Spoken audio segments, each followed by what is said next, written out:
ఒక వ్యక్తి తన భార్య పిల్లలతో శ్రీలంక నుండి పడవలో భారతదేశానికి వచ్చాడు. వారు బీచ్లోకి అడుగు పెట్టగానే పోలీసులు వారిని చుట్టుముట్టారు. పోలీసులు మీరు ఎవరిని కలవడానికి వచ్చారు అని అడిగారు.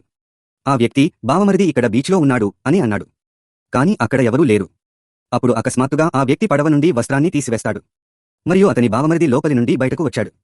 పోలీసులు అందరినీ పోలీస్ స్టేషన్కు తీసుకెళ్లడం ప్రారంభిస్తారు. కాని చిన్న కొడుకు దయచేసి మామయ్య అని చెప్పినప్పుడు పోలీసులు వారిని విడుదల చేస్తారు. ఇప్పుడు అతని బావ నివసించడానికి ఒక స్థలాన్ని ఏర్పాటు చేస్తాడు. ఇంటి యజమాని ఎవరు? అదే పోలీసు. పోలీసులు అడుగుతారు, మీరు ఎక్కడి నుండి వచ్చారు? ఆ వ్యక్తి అబద్ధం చెబుతాడు, మేము కేరళ నుండి వచ్చాము. నెమ్మదిగా ప్రతిదీ సెట్ అవుతుంది. నకిలీ ఆధార్ కార్డులు తయారు చేయబడతాయి. ఆ వ్యక్తికి డ్రైవర్గా ఉద్యోగం లభిస్తుంది. ఆ తర్వాత ఒక రోజు నగరంలో ఒక భయంకరమైన బాంబు పేలుడు జరుగుతుంది. పోలీసులు సీసీటీవీ ఫుటేజ్ను స్కాన్ చేస్తారు. మరియు అదే వ్యక్తి పేలుడుకు ఒక రోజు ముందు చెత్త విసిరేస్తున్నట్లు కనిపిస్తాడు. ఈ చెత్త బాంబునా? లేదా మరేదైనా కుట్రనా?